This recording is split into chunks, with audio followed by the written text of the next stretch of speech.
Hello people and welcome to this new class in where we are going to continue drawing objects in InDesign.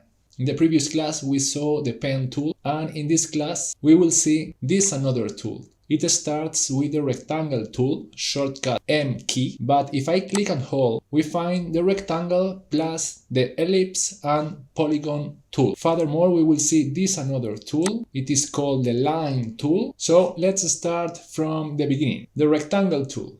One click, then I go to my page and I click and drag. You can see how in the transformation panel, as long as I am moving, different values are changing, right? So I release and here we have our first rectangle. Once the rectangle is drawn, we can change it easily.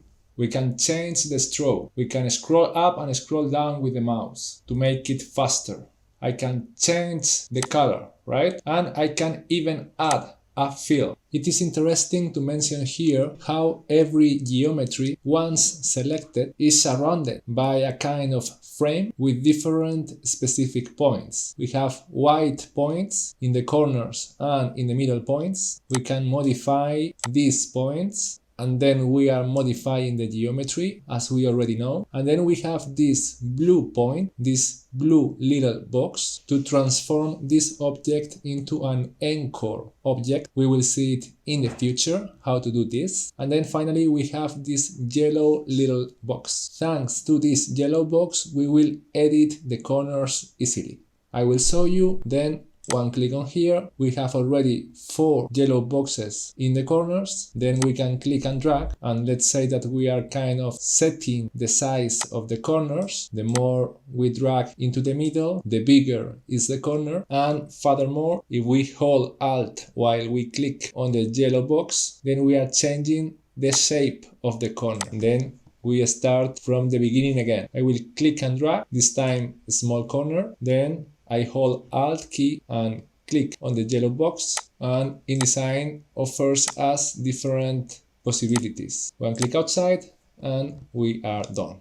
This has been our first rectangle. Let's repeat the same operation. This time I'll use the shortcut M key and then click and drag. And here I would like to point out one thing. If we want to create a perfect shape, then we have to use Shift key. We have to hold Shift key while we are still dragging, and then the rectangle will become a square. I release and here we are. Imagine that I want for my square the same stroke and fill as this another rectangle on the left side. The fastest way would be to use this another tool, the eyedropper tool. So once my square is already selected, one click on the eyedropper and another click on the one I want to copy. And here we are. The third thing I want you to keep in mind is that we can use this tool, I'm talking about the square tool, in another way. Instead of click and drag, I will just click outside, one click. Then the rectangle menu pops up and we can draw our new rectangle from the very beginning by entering the width and the height in this menu. Let's say we want a square 50 millimeters width and 50 millimeters high. And okay, and here it is. Now it is just a matter of adjusting the stroke and the fill. Let's use the eyedropper again, but this time without selecting the rectangle, the square firstly. So one click outside, then one click on the eyedropper, then one click on the origin. The eyedropper is already charged with the new properties, and then I have to select where I want to drop those properties. I zoom in and one click, that's all. The same thing if we wanna draw instead of a rectangle an ellipse. Shortcut L key. Once the tool is selected, I can either click and drag or just one click outside, and then the ellipse menu pops up and I have just to enter the values by numbers. Let's say I want my ellipse to be 50 by 50. Okay, this ellipse is a perfect ellipse, so we can call it circle. If we want to draw a circle manually, then once the ellipse tool is selected, we have to use what? Shift key, right? Remember, Shift key always is making perfect shapes, perfect things. And I release, and here we have our circle. Let's change the stroke and the fill. I select, for instance, the first one. I will start with the fill, double click on the color, then I will select this green. Now double click on the stroke. I will select, for instance, this kind of yellow, okay, and I will increase the thickness. I can even change the kind of line, right? If I want to replicate these properties on other shapes, then let's use the eyedropper. Shortcut I key. Firstly, I will charge the eyedropper with the properties I want to replicate on another shape. So one click on here and then another click on this circle and on this another one. Good. More things. We have seen how to create perfect shapes using Shift key. What about if we want to create a shape keeping the center of that shape on a specific position? Then we have to use Alt key. Let's make an example. I will use the line tool in order to create here a vertical line and horizontal line. This way I have created a kind of cross, and then imagine that I want to draw a cycle or an ellipse with the center in the middle of the cross. Easy. I hit the ellipse tool and then the first click is gonna be the key. If I don't hold Alt key, what is gonna happen is that the center is moving, right? As long as I am dragging with my mouse, I am not controlling where is gonna be the center of this ellipse. Control Z. On the other hand, if I hold Alt key and then I click with my mouse, you can already see how my ellipse is keeping the center on that first click point, right? Then, if I want this ellipse to be perfect, I just have to hold Shift key at the same time. I keep dragging, and when I am happy, I release. First, I release the left click on my mouse, and then I release Alt and Shift key on my keyboard. And here we are. The same happens with a rectangle or with a polygon. I will select these guys. I will make a copy by clicking and hold Alt key while I am dragging. I hold Shift key as well to keep the movement and the copy on the horizontal line, and then I release. I have my copy already. I click outside, I click the cycle, I delete it, then M key to hit the rectangle tool. First click on the center, then before or after while I am dragging, I hold Alt key on my keyboard, and you can see how this rectangle is keeping the center on that first click. Then we can hold Shift if we want a square, but this time I will just draw a rectangle. Here we are. Then let's jump to the next tool called polygons. I go to the rectangle tool, I click and hold, and here we find polygon tool. But firstly, we need a bigger page, so I select the page tool, reference point up here, and I will increase the height. I hold Shift key to make the increments bigger. 400 millimeters can be enough. So polygon tool. When we are talking about polygons, normally we are playing with the number of sides of that polygon. So normally it makes sense just to hit on the page once, then the polygon menu pops up and we can modify the number of sides. By default we have 6, but we can say 5, 4, 3 or even more. 7, 8, let's say 12. Okay. Furthermore, we can change here the width and the height. Let's say 50 and 50. Okay.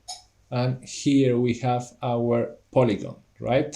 Eyedropper, shortcut I key, and I will repeat the green and the yellow from the ellipse. Imagine now that I want to draw a triangle. Again, polygon tool, one click outside, number of sides 3. If I wanna draw the triangle manually, then I will enter here 0 millimeters width and 0 millimeters height. I say OK, and then I click and drag. I still have 3 sides, but I am drawing the triangle manually, visually.